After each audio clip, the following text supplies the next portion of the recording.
The sun hung like a cruel overseer above the frontier town, pouring fire on every shingle, plank, and blistered face. Dust lifted from the ground in faint, lazy spirals, catching in the throats of men and children alike. The streets were swollen with onlookers, their shadows stretched long and crooked across the dirt. Somewhere, a church bell tolled faintly, its sound warped by heat and distance, as if even God had wearied of this place.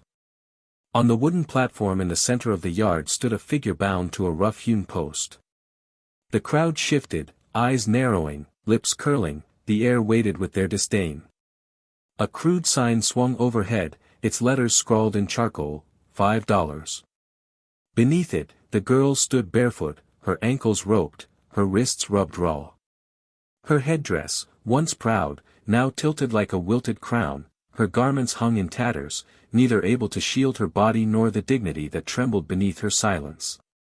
Her name, though the crowd did not care to know it, was Ayoka. The tattoo on her shoulder, faded ink shaped into a symbol that curved like smoke, whispered of a people scattered by grief, a people who once carried their wounded and their exiles through the desert with the patience of saints. No one here saw it for what it was. They saw only strangeness, otherness, a chance to purchase shame at the price of a cheap whiskey. The auctioneer barked numbers without heart, his voice already cracked from the day's labors. The crowd's interest waned, some laughing low, others sneering at the cheapness of her worth. A boy tugged at his mother's sleeve, asking why no one wanted the girl, and the woman hushed him, her gaze hard with lessons too bitter for a child's ears. Through the press of onlookers, a man moved slowly, a figure drawn long by shadow and memory. His boots struck the earth with the certainty of someone who had wandered long miles and carried no illusions about kindness. Colt Avery, his name carried the ring of iron and distance. Though the town barely knew him, watched the girl with a stillness that unsettled even himself. It was the tattoo that stopped him cold, that pulled him into a memory carved as deep as scars. Years ago, broken and half-dead from a desert ambush, he had been taken in by strangers whose language he never fully understood. They nursed him beneath canvas skies, taught him how to breathe again when every breath was blood. Their fire had kept him alive. And now, in the scalding silence of this yard, the same symbol flickered on a girl's shoulder, carrying forward the ghost of his salvation. The crowd shifted as if sensing his pause. Men leaned against posts, smirks sharpening. Women whispered behind gloved hands, certain they already knew what it meant for a man to look too long at a girl like that. But Colt's stare was neither hunger nor pity. It was recognition, a wound reopened, and the weight of a debt unpaid. The auctioneer droned, calling out the price once more, voice flat with frustration. Nobody moved. A mutter of contempt rippled, the sound of a town turning its back. Colt's hand went to his belt pouch, the leather worn, the coins inside too few for a man who needed powder and bread. He closed his eyes briefly, hearing again the rattle of his own breath when death had nearly taken him, remembering hands pressing cool water to his lips, voices singing in a cadence he never forgot. The choice was not choice at all, it was inevitability. His voice cut across the yard, steady as a gun barrel, "Stop. I'll buy her." The words halted the auctioneer mid-breath. For a heartbeat the world seemed to stutter. Then laughter broke out, sharp and mocking. $5 for trash, one man called. Better off throwing her to the coyotes, another sneered. Colt did not flinch. He stepped forward, the coins ringing against one another in his palm before he laid them down. The auctioneer's eyes flickered, then dropped, money was money, and pride had little place in trade. With a grunt, he untied the knots binding Ayoka's wrists, shoving her forward with more force than care. She stumbled, but did not fall. Her eyes, dark and guarded, found Colt's. He extended a hand, not as master, not as savior, but as man to equal. She looked at it, unmoving, her shoulders squared in quiet defiance. She did not take it. She did not have to. A silence deeper than refusal stretched between them, and still Colt kept his hand out until, with a slow breath, he lowered it to his side. The crowd had not dispersed. They stared from porches, from cracked windows, from the edge of dust-laden steps. Their silence was heavier than their laughter. Colt felt their judgment pressing against his back, a brand he would carry long after he left. A woman spat into the dirt. A child pointed at Ayoka, and the boy's father yanked his arm down, muttering something harsh that the boy would remember long after he forgot his letters. Colt led his horse by the reins, the girl walking a few paces behind. The sun glared low, cutting the town into sharp angles of light and shadow.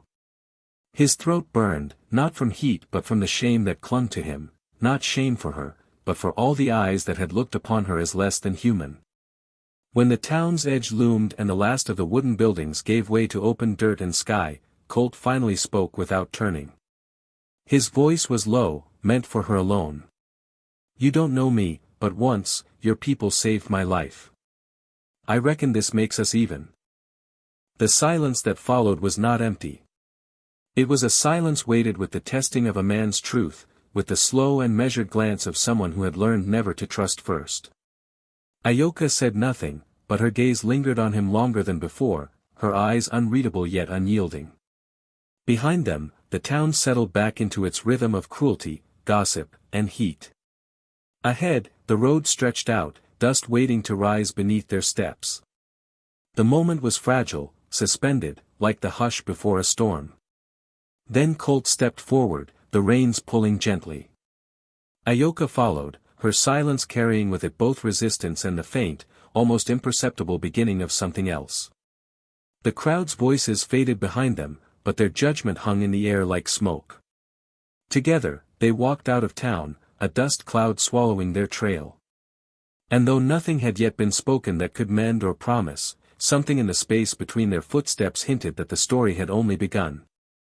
Night fell heavy across the desert, the horizon stitched with dying threads of crimson. Colt built a fire from brittle mesquite branches, their smoke curling skyward like thin prayers. The silence between him and Ayoka lay taut as a wire, unspoken word stretching into the dark. She sat across from him, knees drawn close, her face unreadable save for the faint gleam of firelight in her eyes. The flicker caught the ink on her shoulder, the symbol that tethered his past to her present. Colt poured water into a tin cup and, without flourish, slid it across the dust to her side. She hesitated, her gaze holding his for an instant, then lifted the cup to her lips. It was the first act of trust, fragile as a feather balanced on wind. She drank in silence, handed the cup back without thanks, but her hands lingered a breath longer than necessity. Colt said nothing. Some things didn't need speaking, some truths lay best in quiet gestures. The desert hummed with insects, coyotes crying far out where the land stretched endless and bare. Colt leaned against his saddle, listening, remembering. Memory came slow, like pain rising after an old wound. He saw himself as a boy nearly swallowed by the desert, ribs cracked, vision blurred by fever. He remembered the strangers who had lifted him, bound his wounds with herbs, whispered songs that steadied his breath. Ayoka's people. That tattoo on her skin was no mark of shame, it was a story of salvation. He stirred the fire absently, speaking low. "I'd be bones under sand if not for folks who bore that mark. Guess I owe more than I got to pay." Ayoka drew lines in the dirt with her finger, shapes like rivers, circles like suns. She did not look up, but her voice came soft, barely more than smoke. "Those who carried that mark are gone. Scattered. Hunted." Her words fell like stones into still water. Colt let them sink. He saw the shadow of grief behind her stillness, a grief so familiar it pressed into his chest. He did not push further. Instead, he reached into his coat, tore a strip from his sleeve where the stitching had come loose, and held it out across the fire. She looked at it, then at him. Slowly, she took the cloth and threaded it with a twig, her fingers nimble, mending the tear without being asked. They spoke no more that night, but something in the air shifted, a silent treaty born of survival and shared memory. By dawn, the world had sharpened into steel light, the desert pale and merciless. Colt saddled his horse, tying provisions with steady hands, while Ayoka stood a few paces off, her hair tangled in the wind. She mounted without waiting for him to offer help, her chin lifted with quiet defiance. He almost smiled at that. Almost. They traveled side by side through scrub and shadow, the silence between them less heavy now, filled with the rhythm of hooves and the whistle of dry air. Yet unease rode with them. Colt felt it before he saw it, the sense of being watched, the faint disturbances in sand where boot prints trailed too close. By midday, he caught sight of a glint on the horizon, the shimmer of metal in a place where no mercy grew. "Riders," he muttered, his jaw tightening. Ayoka's eyes followed his. She gripped the worn leather of the saddle, her knuckles pale. Fear did not twist her face, only readiness.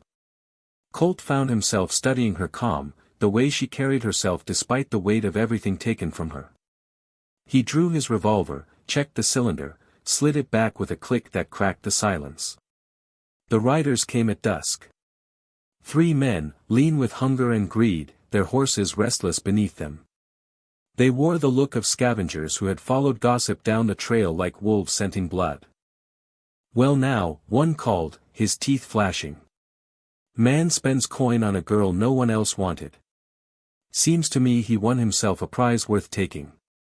Colt sat tall, his revolver resting easy but ready. His voice carried steady, stripped of ornament, "You turn back, and you live." Laughter rang out, jagged and harsh. One man swung down, boots thudding the earth. Another's hand drifted to his gun. The third's eyes locked on Ayoka, hunger twisting them. The standoff broke with the speed of lightning. Colt's revolver roared, the flash blinding in twilight. Dust leapt, men shouted, the air ripped open by the violence of it. A bullet tore through Colt's arm, hot and searing, but he did not falter. Another shot cracked bone and dropped a rider into the dirt. One bandit lunged, grabbing Ayoka's wrist. She struggled like a wildcat, fierce and unrelenting. Her nails raked, her heel struck, and with a final wrench she broke free, stumbling back with fire in her eyes. Colt put down the man who had dared touch her, the echo of the shot fading into a silence deeper than before. The last rider fled into the desert, swallowed by distance and night. Colt lowered his revolver, breath ragged, his wounded arm slick with blood. The firelight of the skirmish still burned in his chest, but his gaze found Ayoka first. She came to him without hesitation now, tearing cloth from her own garment, binding his wound with hands that trembled but did not falter. Her voice, low and certain, broke the silence, "You are not like them." Colt met her eyes, the weight of the words settling in him. "Neither are you." For a moment, the world stilled. The desert stretched vast and unforgiving, yet in the narrow circle of their fire and blood, there was a bond forged not by debt, but by recognition. At dawn, they rode on. This time, Ayoka did not follow behind. She rode beside him, her back straight, her gaze fixed on the horizon. The sun climbed red over the edge of the earth, casting their shadows long across the dust. They were no longer stranger and captive, nor debtor and owed. They were 2 riders carrying the burden of survival, their silence now threaded with something like dignity. The road ahead promised danger still, vengeance perhaps, and the endless judgment of a world that mistook kindness for weakness. Yet as the town and its cruelty lay far behind, Colt felt the faint stirrings of something he hadn't carried in years, a reason to keep riding. The desert wind swept around them, whispering stories older than gunpowder, older than grief. And though the end was nowhere in sight, the beginning already carried the sound of legend.